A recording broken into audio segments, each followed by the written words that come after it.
Whilst trench warfare developed quickly on the Western Front, back home in the UK, Lord Kitchener, the Secretary of State for War, realised the need for an army of 1 million men to fight off the massive German army. He quickly received permission from the government to raise 100,000 men and was overwhelmed by the response in the first 2 to 3 months as he received up to 300,000 men. Overwhelmed by the number of recruits signing up, the supply chains struggled to get the recruits' kit, and it would take ages for them to be dressed and equipped the way I am now. Meanwhile, the recruits would train in their civilian clothes and would be dressed in a blue side cap and or a khaki armband with the crown on it to show they'd enlisted, to stop people from calling them cowards. For both soldiers and recruits training in the UK, there was a shortage of winter clothing, so families would send them comforts such as gloves, balaclavas and scarves. Alongside shortages of uniform, there was also a major shortage of equipment and weapons. Fortunately, in their stores, the army had lots of these: the long magazine Lee Enfield rifle. It had been left over from the Boer War and was perfectly good for training, and again, it would take a long time before a recruit would receive his short magazine Lee Enfield rifle, or SMLE. Those who have seen part 1 of my episodes on the Great War will have seen me wearing the 1908 pattern webbing displayed here. Factories were unable to keep up with the demand for the 1908 pattern, so turned to leather equipment, which resulted with this, the 1914 leather equipment. It was faster and cheaper to make and could therefore be made by any saddler or cobbler. I don't need to explain the contents of the valise, the haversack, the entrenching tool or the water bottle, as they are exactly the same as the 1908 pattern. The only major difference is how they carry the ammunition. In the 1908 pattern, it was carried in these small pouches in 3 clips of 5 rounds. Whereas in the 1914 equipment, it was carried in bandoliers of 50 rounds, 50 in each pouch, which meant the soldier was carrying 100 rounds, which was only 20 less than he was carrying in his 1908 pattern. By 1916, Kitchener's new army had been deployed to France. He still had his 1914 leather equipment, but the neat, clean image of the 1914 soldier had been lost. Instead of his valise, he carried on his back his haversack, his mess tins and his grocery bag with some sandbags. Also carried on the soldier, his PH anti-gas helmet, complete with rather complex instructions, this bag to carry it in, and finally the helmet itself, complete with glass eyepieces. Carried in these 2 pockets here were a pair of No. 5 Mills bombs.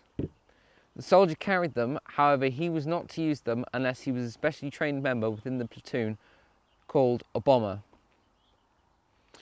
When launching an attack, barbed wire cutters for cutting barbed wire, and for after the attack, the soldiers' pick, shovel and sandbags for preparing defensive positions. Over here we have the rubberized ground sheet. Many soldiers turned this into a cape. And finally, on my head, my steel helmet, complete with cloth cover and battle patches denoting me as a member of 6th Battalion, the Durham Light Infantry, who were part of the 50th Northumbrian Division. Now we're going to look at changes in uniform throughout the course of the war.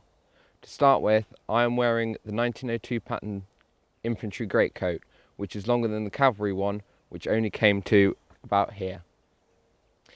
Usually carried in the valise, shown here, the greatcoat was only worn during cold or foul weather, and when wet, doubled in weight. The greatcoat is made of heavy wool, which means it weighs just over 5 pounds. It's very warm, and in cold weather, the collar could be turned up like so and could be buttoned across. Because it's so heavy, during heavy rain, the greatcoat nearly doubles in weight and becomes a real fight for the soldier to stuff back into his valise. During the first winter of the war, the soldier only had his service dress cap and comforts such as this muffler and this balaclava to keep him warm. By the second winter of the war, in late 1915 and early 1916, a new purpose-made trench cap had been introduced. It looked such a state that you could imagine it breaking the Sergeant Major's heart when he saw him on parade and him saying, "Corps Blimey, what's that?" It earned its nickname, the Corps Blimey. The sides of the Corps Blimey could be folded down like so, with the flap from the top also folded down. It could be fitted like this, and the strap at the front could be tightened round the chin to provide protection against the cold winter air.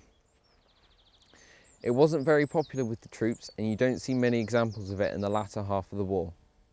And with the introduction of the steel helmet in 1916, it was much easier for the soldier to wear his balaclava underneath the helmet. The Corps Blimey wasn't a great success, and neither was the service dress cap, which was unsuitable for trench warfare, and nature abhors a straight line. So, this trench cap was introduced, which could be worn when the soldier was out of the line or when the steel helmet was not necessary. One of the big developments of the war in 1915 was the successful use of gas by the Germans. In response, the British Army introduced a series of gas masks, such as this one, carried in small bags, which were carried over the shoulder, like so.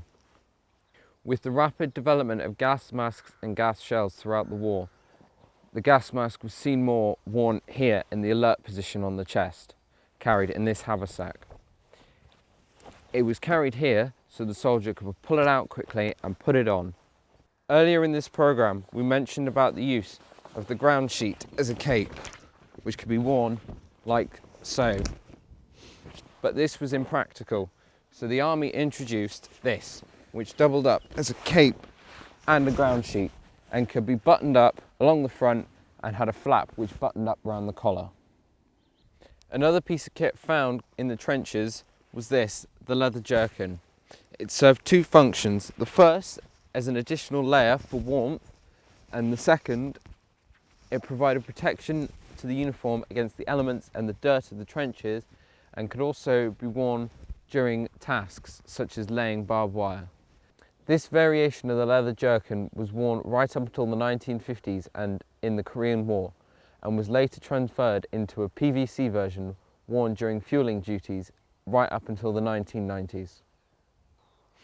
Earlier in these programs, you will have seen me wearing this tunic with these brass shoulder titles. When metal became scarce in the war, these were done away with and replaced with these cloth shoulder titles shown here. Whilst on the topic of insignia, here we have battle patches. By the time of the Battle of the Somme, nearly every division had introduced a system of these. The green and red shown here denotes me as a member of the Durham Light Infantry, specifically 18th Battalion, the Durham Light Infantry, which was a PALS battalion. On my back, I have the brigade insignia for 93rd Brigade, which was part of the 31st Division. That concludes my videos on the Great War Tommy. If you did enjoy them, make sure you check out part 1 or some of my other videos if you haven't already seen them.